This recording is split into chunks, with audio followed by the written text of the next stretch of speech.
It's 2025 and you're starting a brand new print-on-demand business. Your brain might be a bit scattered as you're thinking about designs and marketing, sourcing products, niches, on and on and on. I've worked with thousands of new print-on-demand business owners, and I want you to know that this is super common. So in today's episode, I want to help you cut through the noise and determine exactly what to do on day one so that you can succeed over the long term. And I also want to reveal to you how print on demand is different in 2025 than it ever has been before. My name is Kerry Egler, and welcome to the Print on Demand Playbook Podcast.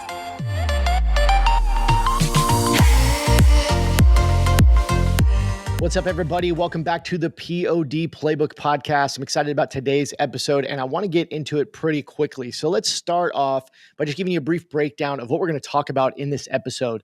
The first thing I want to tell you in this episode is how starting a print-on-demand business is different in 2025 than it has been in past years. What's great is I have had a program called Shirt School for 5+ years now, and that's given me the opportunity to work with thousands of print-on-demand and apparel business owners over that time. And I've been able to see how things have evolved, things have changed over the years. And we've kind of gone through a pretty big change with print on demand and with a lot of other things over the last 1 to 2 years. And it's setting up for just a totally different method and a different way to start print on demand. I think you might be able to guess what I'm talking about here, but we're going to dive into that. So how starting a print on demand business is different in 2025 than it has been in the past. After that, we're going to talk about what you should do on day one of starting a brand new print on demand business. I think it's going to be helpful because so many people can get so overwhelmed and get so scattered. There's so many things to think about when you're starting any new business, but we're going to specifically focus on print on demand because you may not be techie. You may have trouble building a website. You may not be familiar with social media, all these things you're thinking about. So how do you kind of cut through that and just do the exact things that you need to do on day one to set up for success in the long term? So we're going to talk through pretty detailed about those steps on day one, what you should do. And here's what's cool is I want to tell you about, and then we'll jump right into the content today. I want to tell you about a 5-day training program. It's called the Launch Your Brand Challenge that I host. I've actually been hosting this for around 4.5 years. We've been hosting these about every quarter, sometimes a little bit longer. But we've been hosting these 5-day training programs, courses, I guess you could call them. But I go live for 5 days, and I teach what you should do each day over 5 days to launch a full apparel or print-on-demand business in 5 days. So if you're thinking, hey, it's the beginning of the year, you've been thinking about starting up that new print-on-demand or apparel business, you're not quite sure what to do to get started, this episode's going to be great. But if you want to go deeper and you want to work with me in a live setting each day for 5 days, I want to invite you to go sign up for my Launch Your Brand Challenge. It's starting on Monday, February 3rd. It's $5 to get in, and that gives you 5 days of training and accountability. And again, I go live. It's not pre-recorded. So I show up each day, kind of engage with the crowd, answer questions at the end of every session. And I teach kind of in sequence on what you should do day 1, day 2, day 3, day 4, and day 5 to actually launch your entire online business in 5 days. So I have not hosted one of these. This is crazy. I was looking back, but I have not hosted one of these events since September of last year.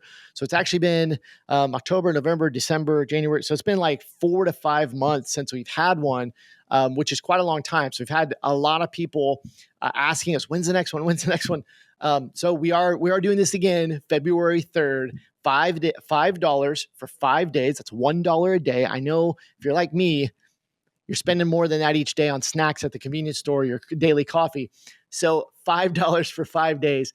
You can go over to kerryegler.com/LYB, kerryegler.com/LYB. It's KERRYEGELER.com/LYB to sign up. And there's also, we're going to leave that link in the show notes of this podcast or in the description on YouTube. Definitely encourage you to go check that out. It is the best thing we do by far. It is the best thing we do. We get so much good feedback from it. I know it helps a lot of people. So that's starting Monday, February 3rd. Go get signed up for that. All right. So let's dive in. So I first want to talk to you about why starting a POD business is different in 2025 than it has been in the past. And some of you in that intro, you might have guessed kind of what I'm talking about here, but really the biggest difference, and I'm going to talk about two differences, but the first one and the biggest one is the emergence of AI.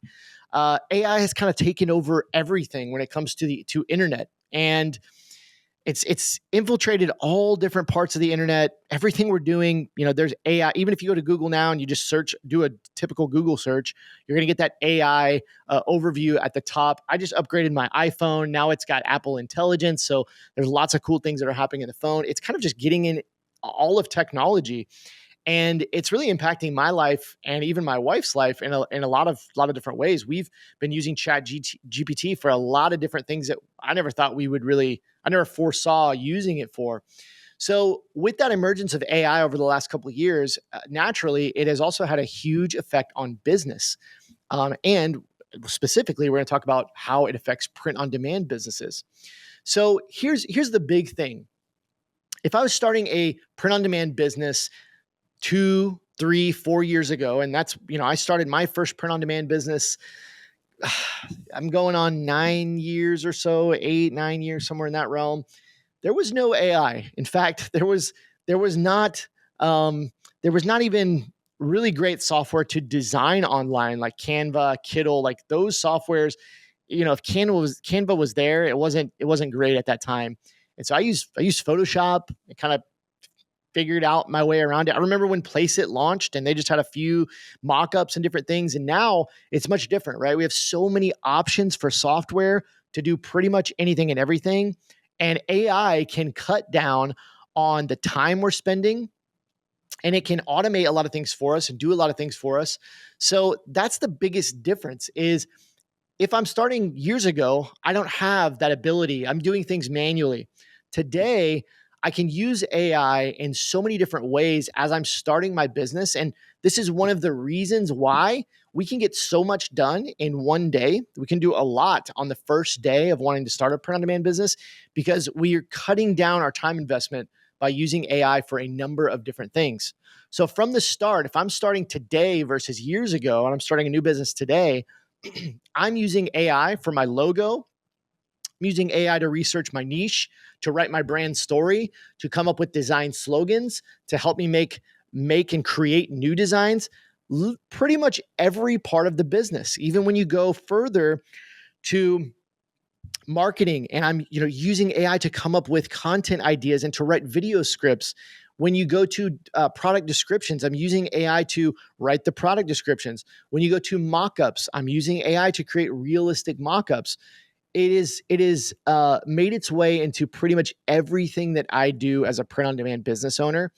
And I want to tell you that you should be taking advantage of it, because if you're not already, you are already way behind. You're being left behind because the business owners that are using it to their advantage are getting way more done, and they're going to leave you in the dust, right? So you need to learn how to use it to your advantage. So even from the start, we're using AI for so many different things. And I just put in my notes here, is Google still useful? Yes, it's still useful when you're doing research. Typically, I think we just went to Google for everything, but I finally started getting into the habit of going to ChatGPT instead of Google for most things. One of the biggest reasons is because ChatGPT has the ability to really pull from the web and it pull current information. And so that's been a game changer, because I like asking ChatGPT to research and find things for me, and it pulls data from the current internet and is able to just give it to me concisely, as opposed to doing a Google search and then having to look through all of these different listings and look through the websites, and you get all the ads, right? And there's no ads on ChatGPT. And so, and I do want to say there's a number of different AI assistants, AI chat tools. I personally use ChatGPT really because it's just the one that I've gotten most familiar with. So that's kind of my go-to. I have it on my phone. I have it on my computer. I use the custom GPTs. I like the GPT store, but there's some great options out there. If you're not wanting to use ChatGPT, or you might be using a different one, they're similar, but obviously their output is going to be different. But I'll probably be referring to ChatGPT a lot throughout this episode because that's kind of my go-to. So as we go through this, as we go through kind of what to do on day one, I'm going to be talking about using AI to do some of these things. So we'll talk about that a little bit deeper. And I do also want to let you know, at that 5-day Launch Your Brand Challenge coming up in just a couple weeks, I will be teaching on AI each day, as I teach how to do the things that you need to do each day using AI, or how to use AI as an assistant in those things.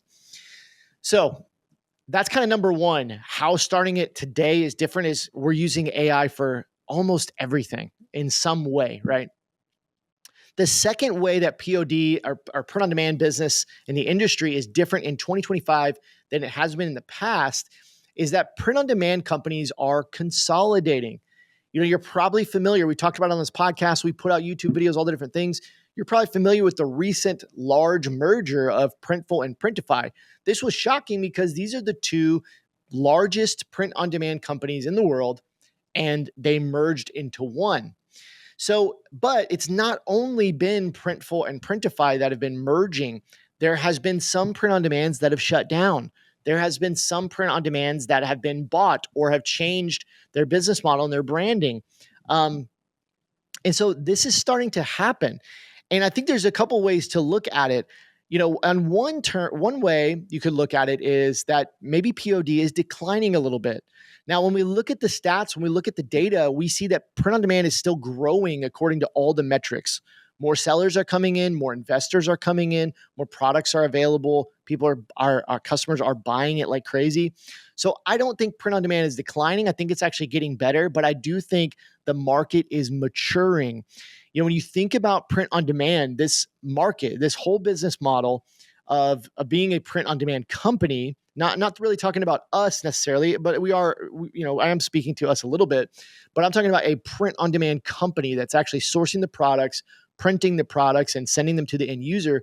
This is a very young business model. This is a very young type of business. This print on demand didn't exist really, I would say 10 to 15 years ago. There was no print on demand, right? If you go back 10 years, which is a couple years after before I started, there was maybe one print on demand company, maybe 3 print on demand companies. Not a whole lot, right? This is a new business model. This is not like starting any other kind of business model. Even if you think about e-commerce as a business model has been around really now for probably 25 years, right? But print on demand is this type of e-commerce that is very young. And so the market is maturing. Print on demand sellers are more sure of what they're looking for and what they want. And print on demand companies have a better idea of what their sellers and customers want. And so print on demand companies that have not advanced with the market, they have not updated their software, they have not kept up with trending products, they are the ones that are shutting down. And some print on demands are being bought up because more investors are coming in because they're seeing that opportunity. And print on demand is consolidating. So what does this mean? Well, this could be a positive or a negative. We really don't know yet because this is kind of a developing story as print on demand is consolidating. I think my prediction is we will see more of this in the near future throughout 2025, 26, 27. This could be a positive or negative. It could be a positive because less but better print on demand companies could bring more access to more products. They could bring much better software because they have more funding. They could bring faster and better fulfillment overall. When you have more funding and smarter people coming into the equation, that can bring a lot of advantages. On the negative, there will be less print on demand options for us as sellers. There will be less competition, and this could create monopolies, could raise prices. So there's a lot of ifs or what ifs there. So we need to kind of wait and see, but this could be positive, could be negative, but it's definitely changing and it's going to be affecting us very, very quick, very shortly. Now, so that's kind of how starting a print on demand business is different in 2025. Before I go on to the next portion of this episode, I want to encourage you right now, if you're listening to this as kind of a guide on what to do on day one and you're starting a brand new print on demand business, start a Google Doc. Okay. I want you to start a Google Doc or a note really on your computer if you can. Your phone would be great, but I would really like you to do it on your computer. But I want you to start a brand new Google Doc or a note. Maybe you got Evernote, maybe you're using the Apple Notes in there. Just start a document on whatever app that you're using. And this is going to be where you plan out your brand. And that's really, if we look at it from a higher level, what we're going to be doing on day one of starting a print on demand business, we're going to be planning the brand, okay? Planning all the things that we're going to be doing to set us up for success, okay? So start that new Google Doc. I want you to put at the top, my new print on demand brand, and let's get it going. So the first thing I want you to think about, the very first thing that I always think about, and I teach this in the Launch Your Brand Challenge, we're going really deep in there. First thing that I think about is the niche. What niche are you going to go into with your new print on demand brand? Now, I believe you should niche down. You should go deep with that niche. No, don't go broad, go down niche. And I think this differentiates your brand. This is how you differentiate yourself. One of the ways is by niching down. So instead of going broad, but when you're niching down, don't overthink it and don't do niches that just don't make sense. Don't try to combine things together that don't work together. Don't try to sell to, a niche that might be way, way too small. You might only be able to find a couple hundred people on the internet. One of the indicators I use is how easily can you find this group of people that are passionate about this niche on the internet, right? So when you're thinking about starting this internet brand, this internet print on demand brand, you need to think about, where are my customers hanging out and are they easily accessible? If the market that you're wanting to sell to can only be found in this very, odd, small Reddit thread, right? That's probably not a good niche to go into, right? You want them to be easily accessible. So I recommend niching down instead of going broad, but you also have to consider, are your people easy to find really on social media and where can you find them? So let me give you an example of this, a couple examples. So, in really simple examples, let's say you want to go into the dog niche. Well, instead of going into the dog niche, is there a certain breed of dogs that you could cater to? And in addition to that, is there a certain type of person you could sell that loves dogs that you could sell to within the dog niche? Maybe you niche down to a certain breed, right? Maybe you go German Shepherd owners, and maybe it's just for women. Maybe it's for fill in the blank, right? So think about the person, think about and then how you could go deeper within that niche. Using fitness as an example, let's say you want to start a fitness brand. Well, instead of doing just fitness, is there a certain type of fitness you could cater to, such as weightlifting or CrossFit, right? Along with, again, thinking about, is there a certain type of person? Maybe you want to go strictly male, maybe you want to go strictly female, maybe you want to go to a certain age group, a certain occupation in some situations, or a certain location where your people are located. That you want to cater to, right? Maybe you want it to be a little bit more localized. Again, think about how easy is it to find those people on the internet, but those are some ways that you can kind of niche down. And at the Launch Your Brand Challenge coming up in just a few weeks, I teach this concept called, on day one, I teach this framework, I should say, called the 3 Ps of choosing a niche. And this is just an exercise that we can go through to help us choose a niche. And I want to briefly cover that with you, but we're going to go deeper with this on day one, which is February 3rd at the Launch Your Brand Challenge. The 3 Ps of choosing a niche is passion, profit, and proficiency. Okay. Passion, profitable, and proficiency. These are the 3 Ps of choosing a niche. And I think I've got the order switched a little bit, but first is passion. The first thing we do is write down 3-ish, 3, 4, 5, somewhere in there, the things that you're most passionate about. I want you to think about your hobbies. I want you to think about what you do on a daily basis, the things that you're interested in. Don't go too deep. Just write those down really quickly, right? Just write down 3, 4, 5 things. The next thing is proficiency, okay? Proficiency is what you know the most about, right? If you are somebody who, man, you could talk about fantasy football all day. You could just have a conversation with the guys about it. and that might be something that you want to go into as a new apparel brand for fantasy football lovers. If you're somebody who's like a gardener and you love plants and I know people like this, that my mom's one of them. She's just like, she can't stop buying plants. It's weird, but hey, your thing is your thing. Okay. But if you're the plant person, like maybe you want to start a brand for plant lovers. That's great. That's amazing. What do you know the most about? Okay. That's something to think about. So I want you to mark out the things that you know the least about and keep a few things on that list that you know the most about. The last P is profitability. Which of what's left, which niche is going to be most profitable? And the number one tip I can give you to figure out if a niche is going to be profitable is there competition? Can you find apparel specifically on the internet that is actively selling within that niche, right? If you're the plant person and you want to start that plant apparel brand, you need to do some research to figure out, are there other successful plant apparel brands? Are there products on marketplaces such as Etsy, Redbubble, Amazon that are selling within that niche? Because that's going to give you indication that there is demand for those products. I look at competition and I look at successful products as proof that that niche could be a good one, not as competition. Okay. So I look for proof of sales to determine profitability. Okay. At least in the beginning. So that's a little bit about niche. Again, we'll go deeper on all these things at the Launch Your Brand Challenge in just a couple weeks. The next thing I would also think about when it comes to day one. So first is determining that niche. Second is, who is the customer?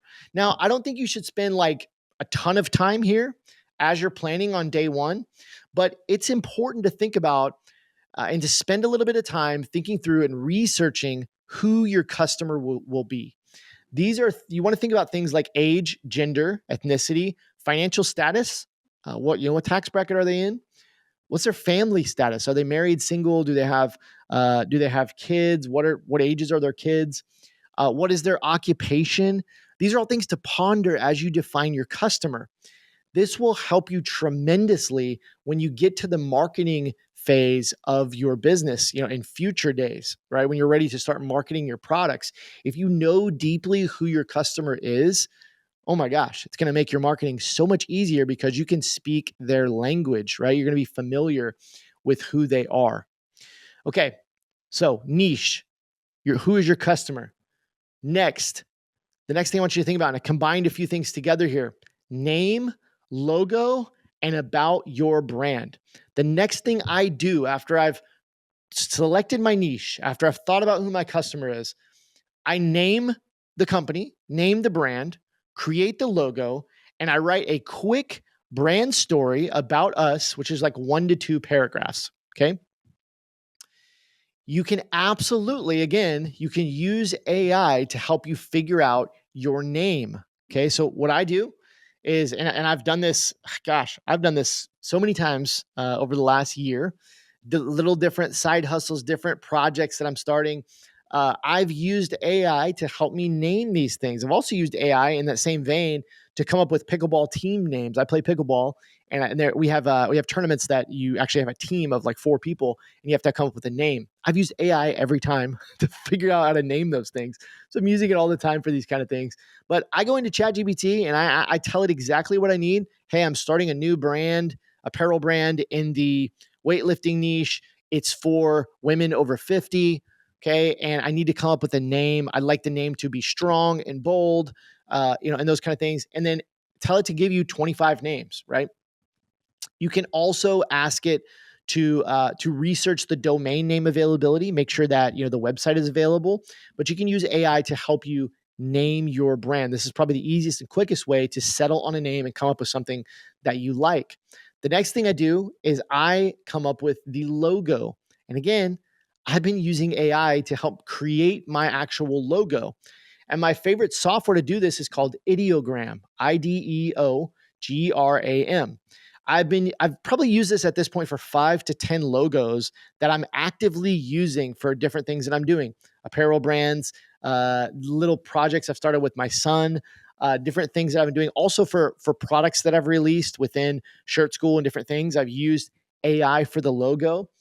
And I've used ideogram because it's so easy and it interprets text really well. So it actually creates text designs really, really accurately. You can use ideogram for free. They do have paid versions that help let you do a few different things. But I think AI is the easiest and best way to create a really high quality logo, like in a flash. So you can use many other AI softwares, including Midjourney, including Leonardo, Night Cafe. I mean, there's the Adobe one. I think it's Adobe Firefly. Tons of different options out there. And some of these AI softwares even, I'm kind of giving you some pro tips. Some of these AI softwares even have the option to let you upload photos. So in theory, you could take a screenshot of a logo that you really like. You could upload it to the AI and you could ask it to create something similar, right? It's a great hack to kind of get a logo that's exactly what you're looking for. So creating your logo. Now, in addition to AI, if you're like, I hate AI, I don't want to use this. There are a number of other different options out there. There is a Adobe logo maker. It's really good. It just kind of creates a logo. It's not really AI. It's more like a template kind of thing. You can use templates within Kittl, within Canva to create logos. There's a lot of logo makers out there, and you're free to use one of those. I wouldn't spend too much time here. You should be able to create a logo 15, 20 minutes. But this is kind of the next thing that I do is create that logo. Lastly, writing your about the brand story or about us. Again, the way that I'm doing it is using the assistance of AI to help write this. Here's what you do. You go into something like ChatGPT, you ask it to write a brief about us story for a new brand you're starting, and you need to give it information like when did the brand start, what the niche is, who the customer is, a little bit about you as the owner. If there is a cause you're supporting, you want to include that, and you want to include what you want to accomplish with this new brand, right? These are some things to think about. And if you have any bullet points on the backstory of why you started this brand, those are the information to give it, and then it will pop out a brand story for you. Now, if you don't like that brand story, don't just quit with AI. You have to coach it to get it to sound the way that you want. You can say things like make it more relatable, make it sound more playful. If it's too techy, you can say simplify it. It sounds too robotic. You can say rewrite it like I'm 5 years old, like you're talking to a 5 year old or a fifth grader, right? Those are some things that I use to kind of get what I'm looking for and to really create an about us a brand story that I really like. So recapping this stuff, this is most of what you want to do on day one is you want to define your niche, you want to define your customer, you want to name your brand, create your logo, and write your brand story. Those are the biggest things. Now, if you get done with that in just a couple hours, and I think you can do all those things in just a few hours, the next thing I would start thinking about is I would start thinking a little bit briefly about how you're going to market this business, kind of doing some research really on where your customers are hanging out and kind of just a basic marketing plan. Why they might say like, we don't even have a website. Why are we thinking about marketing? The whole point of this is that we are planning our brand out. And so we want to have a plan of action, and what this does is going to give you vision for the future. And if you can see how you're actually going to make sales, which is the thing that's going to put money into your pocket, this is going to give you that vision for your future brand that's going to be making a lot of money for you, right? And changing your life, giving you that freedom you're looking for. So I don't want you to go full on marketing plan, but I would encourage you to think about how you're going to market your products briefly. How do you do that? Well, first of all, I recommend picking one social media platform that is going to be the primary place that you are going to market your products. How are you going to pick this social media platform? It's going to be the one that your ideal customers are hanging out on the most. You might want to think about this in terms of gender, in terms of age group. Where is the age of people that you're going after? Where are they hanging out most? It's pretty easy to kind of break down the social media platforms into age brackets. So TikTok's probably going to be the youngest. Ideogram's going to be the millennials. I'm sorry, not Ideogram, Instagram. That's the AI software, but Instagram's going to be the millennials, and Facebook's going to be the older people. right? And you might have a few other ones that might fall in there, but you want to think about what social media platform are you going to primarily put out content on and sell on? And it should be where your ideal customers are hanging out.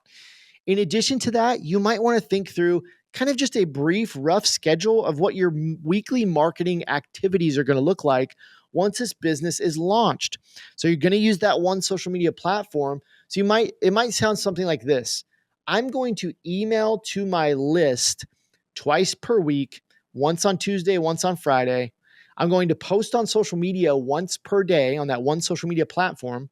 I'm going to direct message 30 people per week to make connection with new people to the brand, right? And you might say, I'm going to engage with 25 people per day on social media accounts, on my social media account. What do I mean by that? Just to kind of briefly go through that. And again, we teach this so much deeper at the Launch Your Brand Challenge, along with inside my program called Church School. But what do I mean? This is proactively building the brand on social media.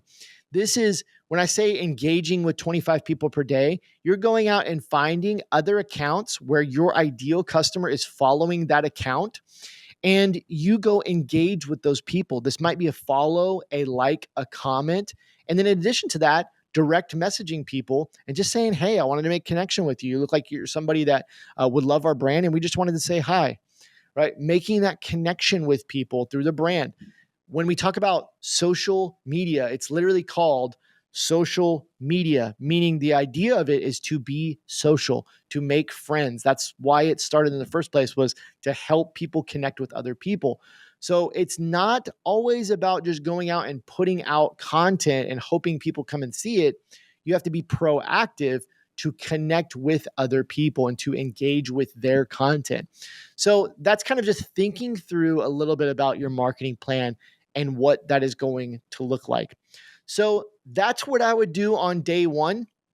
Now, just to give you a brief rundown of days 2, 3, 4, and 5, and this is exactly what we're going to be teaching at the Launch Your Brand Challenge. Day 1, we cover in depth kind of what we just talked about, along with a lot of examples and how-tos. Day 2 is all focused on designs. How do you actually create designs that will actually sell? Day 3 is sourcing your products and learning how to use print on demand. Day 4 is building out your actual website and your store. And then day 5 is all about your marketing and sales plan and kind of that course of action, that plan of attack to start making real sales on the internet. So I want to thank you so much for listening to this episode. Thank you for hanging out with me. And I want to leave you by just, again, extending that invite to come hang out with us on Monday, February 3rd. We're starting our next 5-day live Launch Your Brand Challenge. It's $5 for 5 days, and you can sign up over at kerryegler.com/LYB. If you're interested in that, make sure you check the show notes. If you're listening on Apple, Spotify, check those show notes for the link, or check that video description if you're watching on YouTube. Thanks again so much for listening. Have a great day.